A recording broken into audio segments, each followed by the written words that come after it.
Okay. Hi, everybody. Good morning. We've only known Melissa from this year, but I feel like we've known her a lot longer. She is fabulous. She's wonderful. She's actually working with several of our Winston families. She has quite the list of accomplishments. She is a licensed professional counselor, a registered play therapist, EMDR certified. She is currently working on her PhD, and she owns the Wellness Counseling Center and serves individual therapy, family therapy. She partners with schools. She does it all, and a military wife and a mom of three. So really, I'm introducing a superhero. So I won't take any more time. Melissa Griffin, we are so excited to hear what you're going to share with us today. Hi, thank you for that. That was such a sweet introduction. I really appreciate that. I'm super excited to be able to present to you guys today.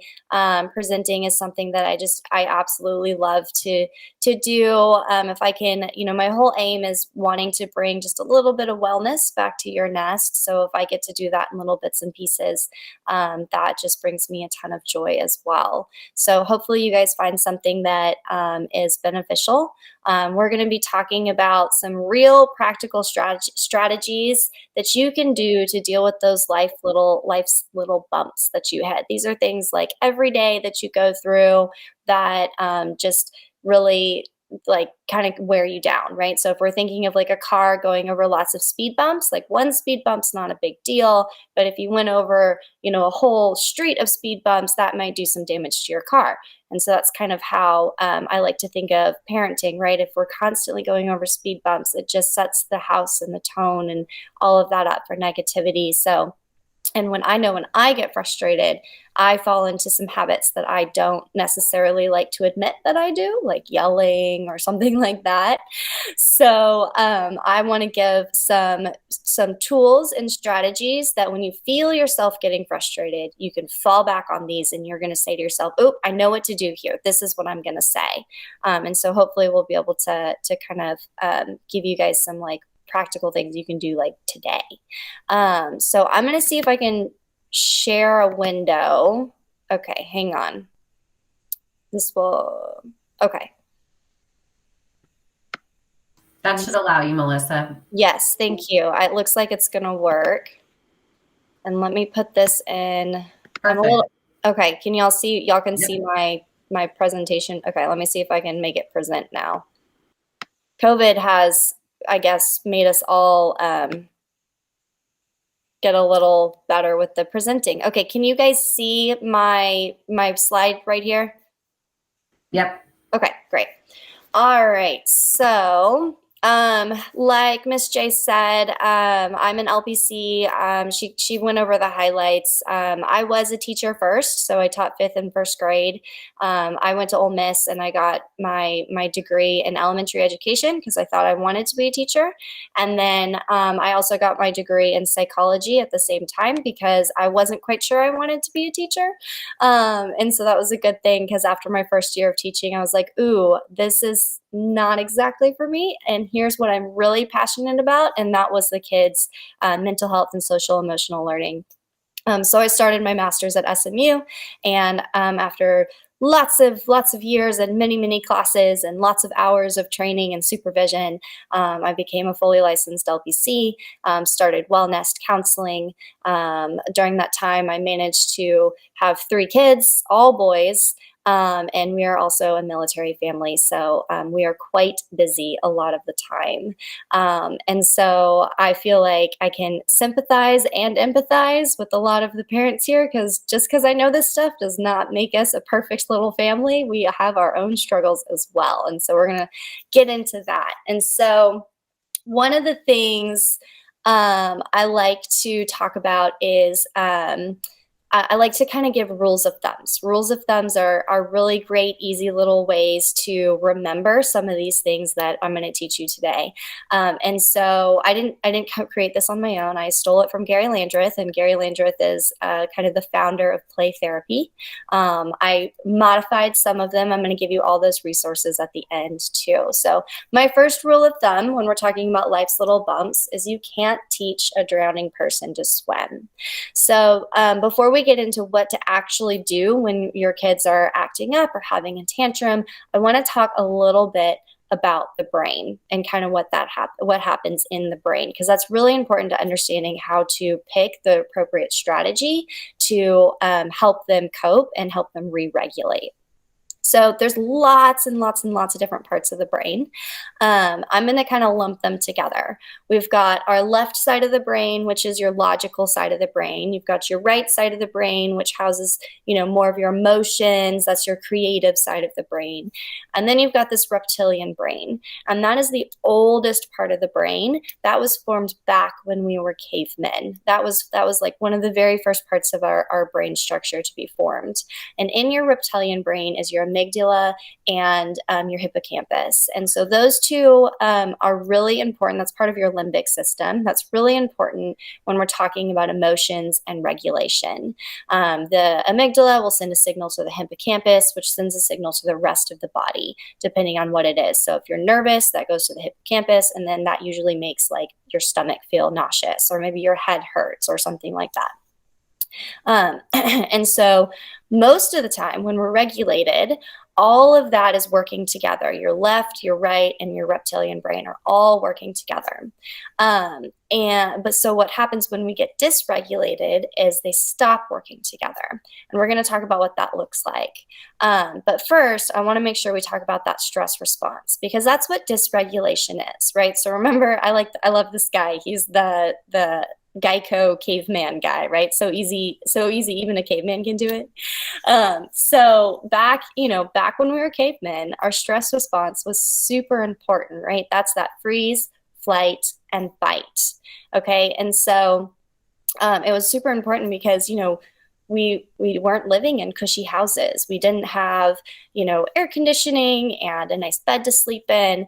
Back then, we were out in the wilderness. We weren't exactly the top of the food chain. So that stress response kept us alive. That kept our species alive. It was super important back then.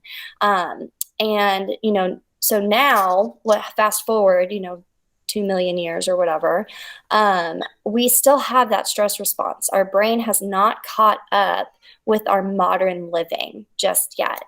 And so that kind of works against us now, because now when we get stressed about that math test or that work assignment that we have, our brain reacts like we're in a life-threatening situation, like a cheetah or a lion or a tiger or a bear, oh my, is chasing us, right? But that math test or that work assignment is not actually going to kill us. Regardless, the brain still reacts the same way. So that's when we get kicked into that dysregulation. And so remember, we were talking about the different parts of the brain. So this is how I kind of describe that dysregulation to kids. And this is something like, if you're on your phone, you can take a screenshot of this. This is something that you can use with your kids. So this is called the hand-brain model. This is by Dan Siegel. And so what this is if you take your hands and you pretend that your 4 fingers are your prefrontal cortex, your orbital frontal cortex, right? So that's all the thinking part of your brain. That's the part where we make decisions. So that's up here. Now let's pretend our thumb is our limbic region. That's the hippocampus and the amygdala. That's where we have those emotions, right? And that's located on our palm of our hand, which is going to be your brain stem, and that very old part of your brain, that reptilian brain. Now, usually when you're regulated, your brain is all talking to each other. It's connected, it's touching. Your thinking part of your brain can communicate with your emotional part of your brain, and then that reptilian brain, which houses our reflexes, right? So everything's communicating. But when you get thrown into your stress response, we say you flipped your lid, right? Your thinking part of your brain is no longer talking to that emotional part of your brain. And so you can't make good decisions, right? So why does the brain do that? So back to being a caveman, right? When we're in a life-threatening situation, our brain does not need to think about how fast the cheetah is running, right? Or which direction it's running. Our brain is just like survive. We just have to survive. So it sends blood and oxygen to the extremities, to the rest of the body, and away from the brain in order to react, in order to get those impulse decisions in overdrive and hyperdrive. Now, what does that mean for our thinking part of the brain? That means that we are no longer online here. Like there's not enough oxygen and blood here. So we have to put that back. That's why in my opinion, the most annoying piece of advice is always take a deep breath when you're angry. When you're angry, you're like, I don't want to take a deep breath. But there is science to that, right? The science is that the oxygen has left the body or left the brain and gone to the body. So we have to put it back into the brain by taking more deep breaths, turning on the prefrontal cortex, that thinking part of the brain, and reconnecting it, reintegrating all the pieces of the brain so we can make those decisions. And so we're going to talk about a few more ways to reintegrate your kiddo's brain. All right, so I'm in presenting mode, so I really can't see you guys. Let me see what happens if I do this. Okay, that kicks me out of presenting mode, and that's what you guys see. Any advice here from anyone? Yeah, if you go into presenting mode, minimize our screen, us, what you see, and then you can put that back up after you switch back over. Do you have two screens? Are you dual screening? Oh, no, I'm not dual screening. That's why. So that will be hard. Okay, that's fine. I may pop out of my presentation so I can kind of check in on you guys, and then I'll pop back in. Sure. So just kind of bear with me. One more question. Do people have access to be able to unmute themselves if they have a question? They do. Okay, excellent. So you guys just pop on if you have a question, if you want me to stop, if you have a question about something, or pop it in the chat box. Is there a chat box on this one? There is a chat box.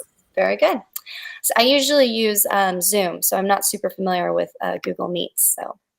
So learning experience for us all. All right, so let's get to our next rule of thumb. So to reintegrate our kids' brains, I got to talk about parents for a little bit first. I got to talk about us as the adults, okay? So rule of thumb number 2, be a thermostat, not a thermometer. So why? So what is the difference between a thermostat and a thermometer? Okay, so a thermostat, it sets the temperature of the room. A thermometer reacts to the temperature of the room. Now, guys, this is the hardest rule of thumb I'm probably going to tell you to do out of the entire presentation because we are humans, we are parents, we are tired, we are dealing with things that our kids can't even fathom yet because they're not little adults, they're just little kids. There's so much going on, and so I'm going to sit here and I'm going to tell you to be a thermostat, not a thermometer. I'm going to tell you to respond to your kids, to set the emotional tone of the room instead of reacting to the kids, right? So when they get angry and you feel yourself rising, that's a reaction. If they get angry and you can keep yourself even keeled, that's a response. That's when you yourself can keep regulated and then respond and make those choices. You haven't flipped your lid yet, so your thinking brain is still intact, and you can make those good parenting choices there. Hardest thing I'm going to teach you though. I'm still perfecting that one. So that brings me to rule of thumb number 3, which is you can't give away what you don't possess. So I am a huge proponent of adults and parents, especially parents, practicing self-care. Okay, now I know what you're gonna say to me, like, I don't have time for self-care, Melissa. What are you talking about? I get it, neither do I, right? We're parents, so we're so busy. And we're oftentimes co-regulating with our kids. We're trying to trying to keep them regulated all the time so they don't freak out. And then we're trying to keep ourselves regulated, and it's impossible. And so just like on that airplane, when you're on an airplane, they say, put the oxygen mask on first and then help somebody else. And so that's what we have to do as parents as well. Put your oxygen mask on first, get your self-regulation first, get your self-care in there. Sometimes it's enough to know that like when something's hard, something is going on hard maybe on Tuesday, but you have something planned on Thursday or Friday. You've got some of you time planned Thursday or Friday. Sometimes that's just enough for you to kind of get through it, right? Like, oh, this is really hard, but Thursday I've got that massage coming, right? So you can kind of keep yourself regulated, anticipating that you have that self-care coming. So plan it. And a lot of you are going to say to me, you know, one, I don't have time, and two, like I just don't know if I can manage this. So here, let me give you your excuses. So self-care is super important for everybody. And if you're not going to do it for yourself, do it for your kids. And let me tell you what I mean, right? So kids love modeling. Kids love being taught what to do by seeing other people do what they do. So if you want your kids to learn to take care of themselves, you have to take care of yourself too. You have to show them that that's so important. It's important enough for you to do. So it must be important enough for them to do, right? So there's your excuse. There's your excuse to be selfish for like 30 minutes once a week. You're doing it for your kids. Here's your other excuse, right? Some people just need a professional to give them permission. So here I am, the professional, giving you permission to engage in self-care. And I want you to do it so bad that I've actually made a list for you. So here are some things you can do. Go for a walk, get a massage, play with your dog or your cat or your goldfish. I don't care what animal it is. Just do something fun, right? Journal if that works for you, if that's something that you guys do. Go on a date. How long has it been since you guys have been on a date with your spouse? That's something that kind of gets left behind when you're in these early years and in the throes of parenting, right? Meditate, exercise, listen to music. I've had parents tell me, I really like to clean. Like that's actually self-care for me. Great, good for you. Throw on some music and dance or sing while you clean. Do whatever feels good and is not a chore. That's what you guys should do. So once we have that self-regulation, once we're keeping ourselves calm and we are the thermostat and not the thermometer, that's when we can start helping our kids regulate too. And so here is our rule of thumb, number 4, connect and redirect. So I love this rule because it's super simple and it's a really good reminder that not everything has to be a consequence or punishment. Sometimes when our kids are acting up, they simply just need you to connect and redirect. So remember we talked about the hand-brain model, and this model, we're talking about how we want to integrate all the pieces of the brain in order for it to work together so our kids can make those choices. So there's lots of different types of disintegration. So one of them is a lateral disintegration. And so that's when your right brain and your left brain are not working together. Logic and emotion are not working together to be able to make those decisions. So this is a skill for when your kids are throwing a tantrum or melting down. And I do use tantrum for all the way up through high school because let's face it, our teenagers tantrum, it just looks a little different than a 4-year-old tantrum. Although sometimes it doesn't. Sometimes it looks just the same.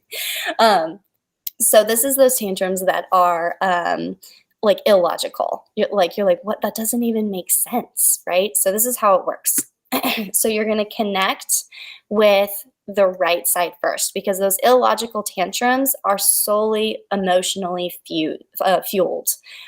There's not anything logical. You can't reason with them. Like it just doesn't make sense. So we're going to connect first with that right side of the brain, with that emotion. And then we're going to redirect once they calm down with the logical. And that's integrating those two parts of the brain back together. And so what does this look like? So this is a real example. My 2-year-old tantrumed because he wasn't allowed to pour apple juice on the cat. One of those things, right? It doesn't make sense. Why do you want to pour apple juice on a cat? For some reason, he thought he had a brilliant idea. However, as adults, we know this is not a brilliant idea. So he got really mad at me and started tantruming, right? So, and I'm sitting here and I'm like, okay, this is not logical. So I'm just going to meet him where he is. And I said to him, man, you are so disappointed that you don't get to pour apple juice on the cat. You had an idea and you don't get to do it. And he was like, yeah, mommy, mad mommy. And that's how he tells me he's mad at me, right? And I said, oh, you are so mad at mommy. And notice my my tone is matching the emotion, right? He's mad. So I'm not like, you're mad at mommy. I'm like, you're so mad at mommy. Yeah, that's hard.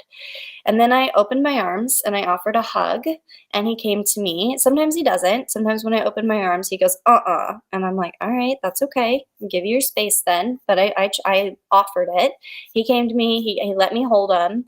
And then I felt his body relax and I felt him calm down a little bit. And that's when I came in with the left. I don't think the cat would really like apple juice on him. The cat doesn't even like to drink apple juice, so I'm not sure he'd like it on his body. And also, if you put it on his body, then it may get all over the house, and then we have sticky apple juice all over the house. And so then we were able to kind of talk about it, and him being 2, he moved on to, building blocks and the next little bit there. So that's how connect and redirect works. I'm gonna come out of my screen and I'm gonna check in with you guys so I can see you. Does anybody have any questions? I'm gonna look at the chat box. I want to just get a pulse on you guys. Give me a thumbs up for some of you that I can see. Good. Okay. All right. Oh, we got Allison Singer has raised her hand. Okay, so hi, Melissa. It's Allison. Can you hear me? I can hear you. Oh, okay, great. How could you relate this connect and redirect to, let's say, doing homework? My son is totally capable of doing his homework. He can do it really quickly if he's in the right frame of mind. Mm-hmm. But sometimes when beginning it, he's like, oh, this is too hard. I can't do it. He has negative self-talk, but internally I know he can do it. I know it's easy. Mm-hmm. So how would I connect and redirect in that situation regarding homework? Yeah, so I think I would connect. And so this is a great question. The thing with connecting is there's reflecting that feeling there, but then there's also reflecting intent. So I would encourage you to try to figure out the intent of what's going on with him not wanting to do homework, right? So is it that it's just hard to get started? Is it that maybe handwriting is hard for him and so he knows that's coming up? Is it boring? Is he tired after a long day of school? Whatever that piece is, and that's your connection piece. I hear you, man. It's hard. You do not want to do your homework. You are tired right now. And then kind of wait and pause and see what he says. And sometimes that enough is that alone is enough for him to feel understood and to feel like you get it. And then after that, we're integrating that left and the right side of the brain. So then you can go into that problem solving. Okay, so what would be a good option? Should we do a little bit now and then take a break? Or should we get a snack first and then do some homework? The thing with homework is you really want to figure out that sweet spot where kids can get it done. And sometimes for some kids, that's after dinner. For some kids, that's right after school. It really just depends on your family system and kind of how that works. Does that answer your question? It does. Thank you so much. That's great advice. Yeah, absolutely. All right. Okay, so let's keep going. So connect and redirect here. What it is not, unfortunately, is not effective 100% of the time. I wish I could give you guys one solid piece of advice that's like, this will work all the time. It's not, I can't. I wish I could, I can't. But it does work a lot of the time. And that connection piece is so important with kids age all the way up to 18, because kids are so much more right-brained than adults are. As adults, we become like, jaded and so much more logical and efficient. But kids are still very emotional. So that connection piece, that is something you can do before any of your parenting strategies and moves, is get that connection in there. Connect and redirect is also not ignoring boundaries, right? So we can be empathetic and still hold that boundary and still hold that wall for them. And we don't have to do that angrily. And we are actually going to talk about that with rule of thumb number 5. So if you feel yourself getting frustrated, that is your sign. You are now in a power struggle. When I am getting mad, when I feel myself getting mad, I have this little voice in the back of my head, and it says, whoop, you've lost the battle, because now I know all of my parenting strategies that I know have gone out the window, and I am going to react and be the thermometer and not the thermostat. So when I feel myself doing that, I pull out this strategy. This is called ACT. Okay, so this is how this works. Acknowledge the feeling, communicate the limit, target alternatives. Now, all 3 steps are uber important. So acknowledge the feeling. That's that connection piece that we just talked about. Communicate the limit. We're going to set the limit in a very specific way that does not shame and does not single out. And I'm going to teach you guys the wording on that and how to do that. And then target alternatives. So you can't do what you're doing, but here's what you can't do. And that piece is really important too, because we're so busy as parents that sometimes we forget to do that. We tell them what they can't do, but then we don't help them learn what is appropriate. And if we want to see change and growth, that piece is that change and growth piece. So let's see how this works in live action. So here's your scenario. Your child is jumping on the couch, and that is not allowed. Okay, so A, acknowledge the feeling. You are having so much fun. Okay, again, I'm expressive. My voice and my tone is matching the emotion. You are having so much fun. That's how that feels authentic. That's how it feels like you're really trying to meet them where they are. If you don't match, if you say you're having so much fun or you're really angry at me, it feels punitive. So that's how you make that authentic feeling right there. So you're having so much fun, right? And then we move to C, communicate the limit. The couch is not for jumping on. Notice that I did not say you cannot jump on the couch. I said the couch is not for jumping on. So the difference here is that if you say you cannot jump on the couch, that singles out the kid, right? You're not allowed to do that, but maybe your brother is, or maybe Timmy is down the street. But if we say the couch is not for jumping on, we say that object first, we're sending the message, couches are not made to be jumped on.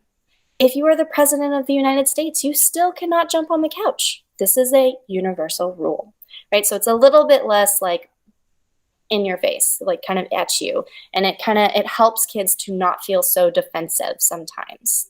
Now, target alternatives. You can jump on the trampoline. If you have a trampoline, I know I have one of those little like mini ones in my backyard that my kids can jump on. Or you can put a cushion on the floor and jump there.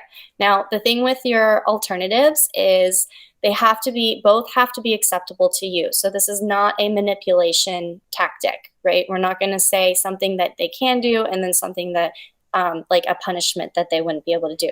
They are both completely acceptable alternatives that are allowed and are appropriate to do. And whichever one they choose, you are going to be okay with. You have no stake in which one they choose. Okay, so that's the key with that, those alternatives. Also, you have to pick things that fit with your house. So like in our house, I'm okay with my kids taking the cushions off the couch and putting them on the floor and like jumping from spot to spot on the carpet, right? That's fine with me. If that's not fine with you in your house, don't offer that one. Offer one that is fine.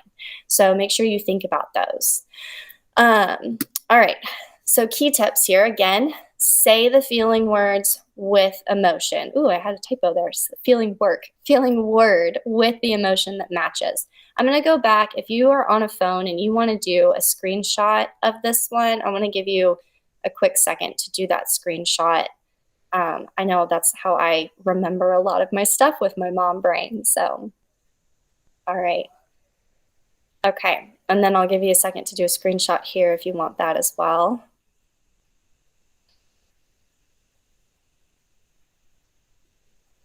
Okay. All right. So, so remember, we're saying our feeling words matches our tones. That's how we get that authenticity there. At this point, when we are using ACT, our kids are not in trouble, right? We may feel ourselves getting frustrated, but this is your fallback. This is the skill you fall back on when you're getting frustrated and you need to set a limit and help redirect behavior. And that is simply what you're doing. We are redirecting behavior, helping them learn how to make choices, helping them learn appropriate behavior, and helping them learn how to self-regulate too, right? You haven't done anything except tell them that's not to do, and here's what you can do. And then they're going to work that out themselves. So this is a really great skill. It hits all of those things that we want to help our kids learn how to do. And we're going to say it calmly. Remember, we're being that thermostat. Okay. That brings me to rule of thumb number 6. And I will check in with you guys after I explain this rule. And we will, and I'll get a pulse on where you guys are if you have any questions. So rule of thumb number 6, where there are no limits, there is no security. So kids love boundaries. They love them. They are going to tell you they don't. They're going to pretend like they don't. They're never going to admit this. Maybe when they're 30, they might admit this, but they love them. They feel safe. Boundaries create safety, create security. When they know what to expect, it creates that safety feeling, and then they can make more informed choices about which healthy risks they want to take. And healthy risks are, just those everyday little life developmental things, like if I'm with my group of friends and I usually sit here at this table, a risk is moving to this other table and sitting with new friends. And we want to see kids take healthy risks like that. We want to see them try new healthy behaviors and kind of feel out, especially our middle schoolers, right? COVID has been so bad for our middle schoolers because they haven't gotten to fully experience those awkward years of trying out different hats and different little personalities and different behaviors and seeing what fits. They don't get that social interaction like we did, or like we did even 2 years ago. So anyway, so I kind of got off topic there, but that was my COVID plug.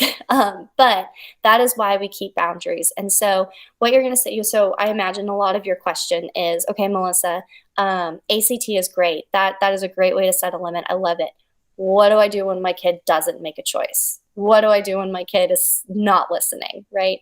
So here's what you do. I've got an answer. I'm so glad you asked. Here it is. We move to choice giving as a consequence. Now, remember, this is how we keep those boundaries that we're trying to set with our kids and those limits that we try and set with our kids. So this is how choice giving as a consequence works.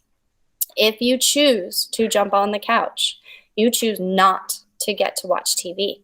If you choose to stop jumping on the couch, you choose to get to watch TV. So notice how many times I said you choose in there. That's super important because what we're doing is we're putting the responsibility back on our kiddos. We are saying to them, instead of saying, if you jump on the couch, I'm going to take away TV, right? That's me. That's me coming in and that's me regulating you. But by saying you choose, we're saying you've got the power here. You've got the choices. You need to regulate yourself. And so they make a choice, right? And then that's what we go with. So key tips here. We're going to still say it calmly. There's no reason to yell right now because we are going to enforce the consequences regardless. So we can enforce this. We can be strict with our limits, whatever we need to do, but we can do it calmly. My other key tip I kind of already noted on that is I said you choose 4 times. So again, we are teaching that regulation skill. We're teaching them to consider consequences. We're giving them practice at owning their consequences. They may not like it. They may still cry and fuss and throw a tantrum, but you're still teaching those super important lessons that we want all our kids to grow up to know how to do. So that way, when they're in college and they have the opportunity to either go to the party or stay home and study, they've at least had the practice to be able to choose which one they want to do.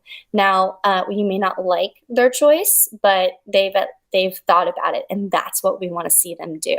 And then sometimes one day your kids are going to get so good at thinking about this that they're going to look at you and they're going to say, I hear your consequence, and I'm going to choose to continue to do what I want to do because that's more important to me than it is the consequence. And that day you're going to be like, okay, great, you've learned the lesson, but now what? And so that's when I have to tell you, you got to find out their currency, right? What is more important to them than the thing they're doing in the moment?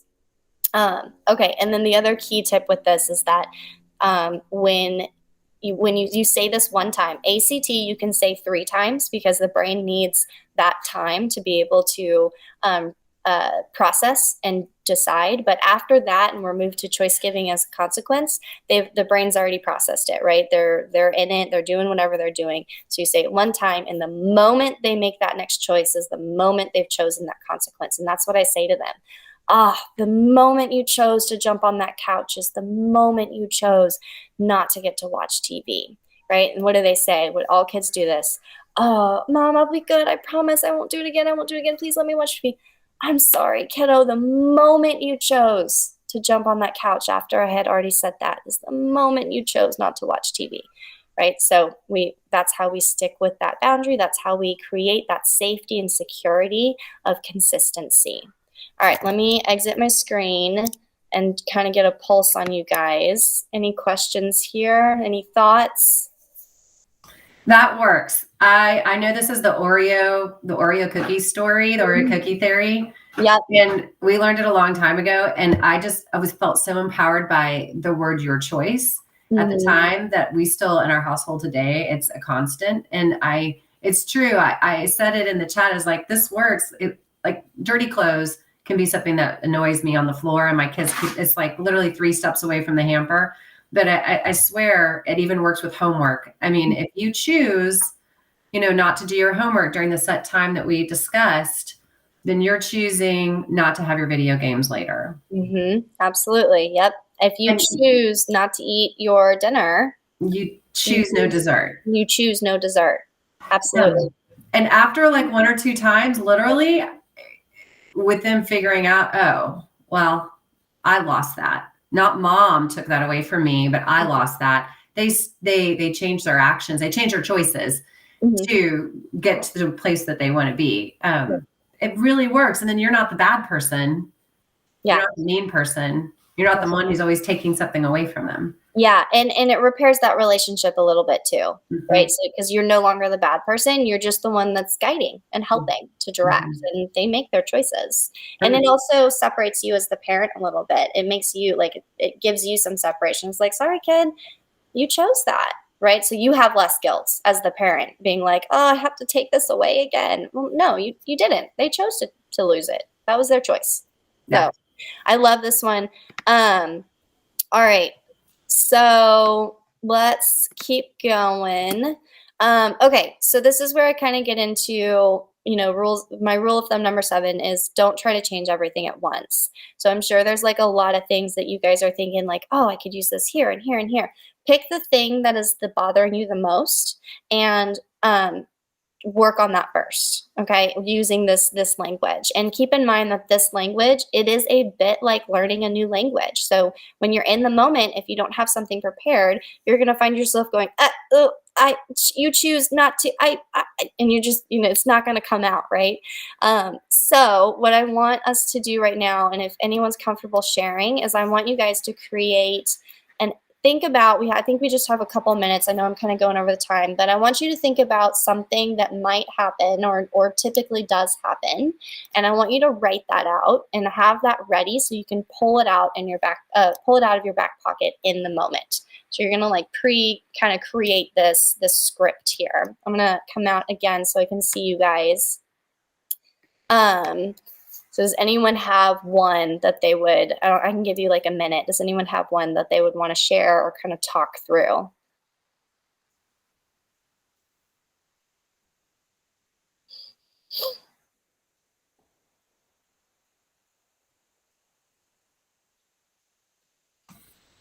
I mean, I have one if nobody else has one. Alethea, I know that you had a question. You had a question in the chat earlier. I didn't know if you had an example of what you were talking about in the chat. Oh, yeah, I see. How do you connect and redirect when they're being disrespectful? That's a great one.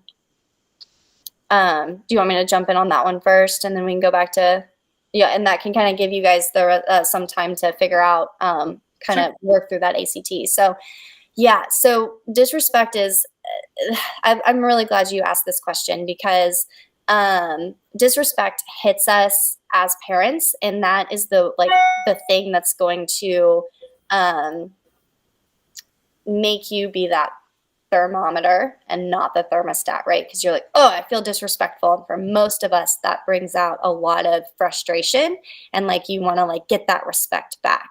And so that's when I encourage you as the parent, take that deep breath, understand what's going on here. Your child is frustrated, and their coping skill right now is that they're trying to hurt you because they're hurting. And so that's what we want to call out. That's that connection piece that we're going to talk about with them.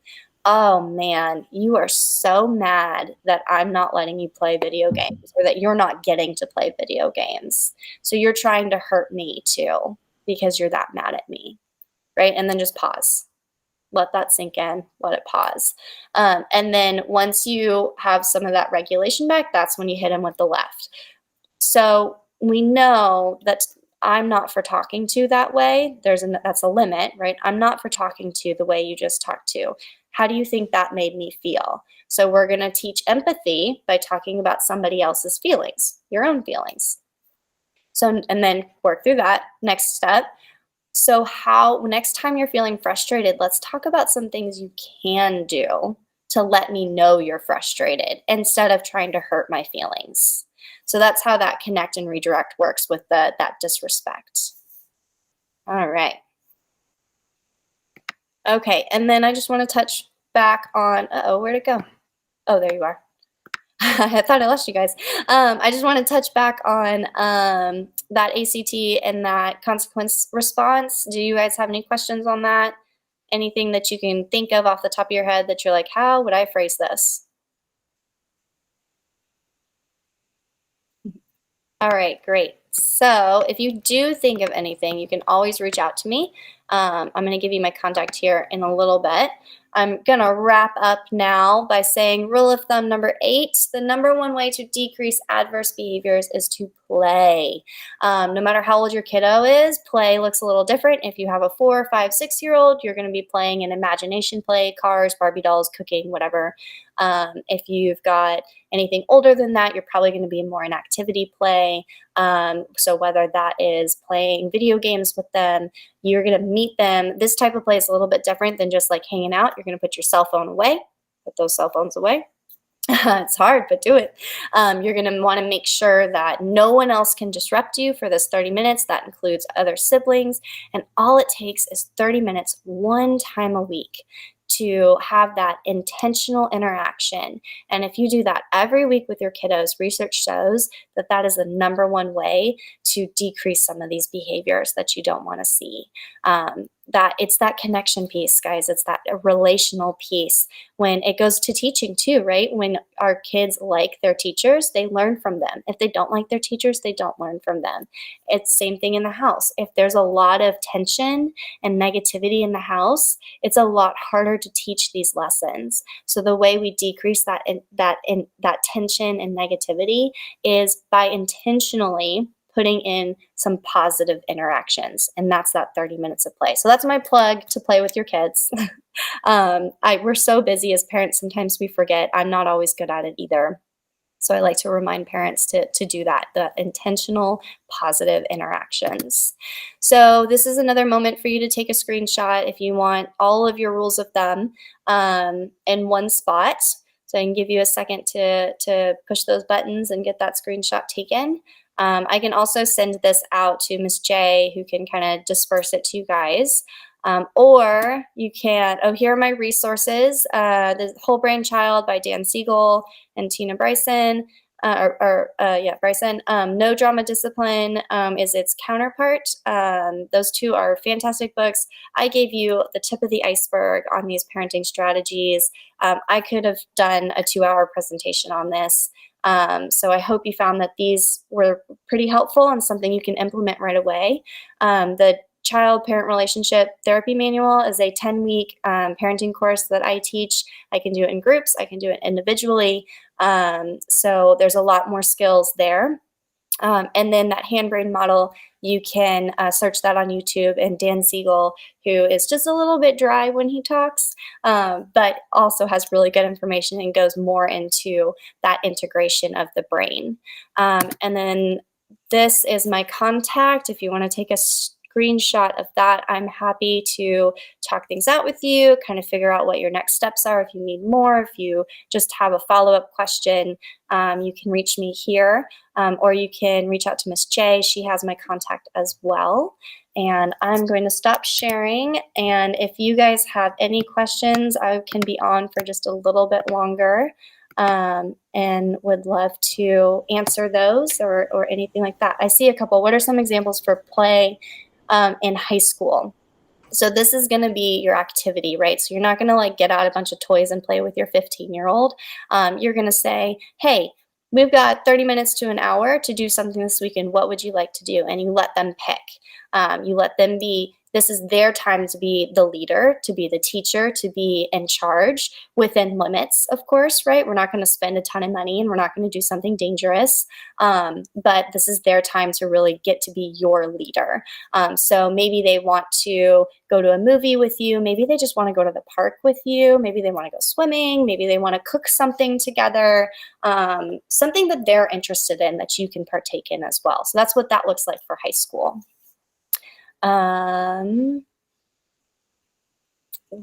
Let's see. Yeah, they do want that time with you. Yes, they do. Absolutely. I saw that was there. Okay.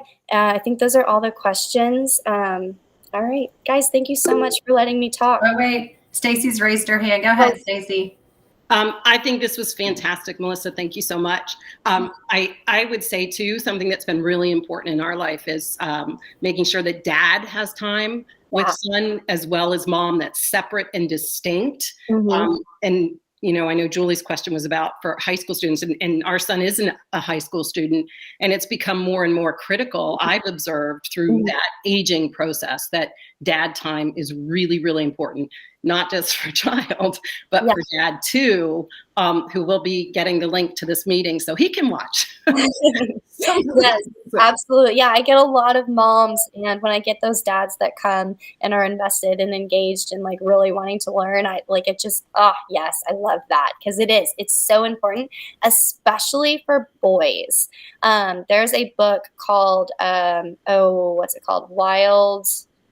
I think it's Wild Things, but it's not the kid's story, right? It's Wild Things, like how to raise boys. I can send that to Ashley so she can send it out. And it goes into all the developmental stages of boys and how they need that time with their dad. And then as they get older, they actually need a male figure outside of the house as well to guide them as well. So if you can find a mentor for them, connect them with somebody in your church, that's super important for boys in their development. Awesome. All right. Well, thank you guys. Melissa, you were amazing. I think these are such great everyday helpful tips, as you said. And we are incredibly grateful for your time. And thank you for being patient with our little technical problem at the beginning. I'm so sorry. No worries. Thank you guys for having me so much. I really enjoyed it.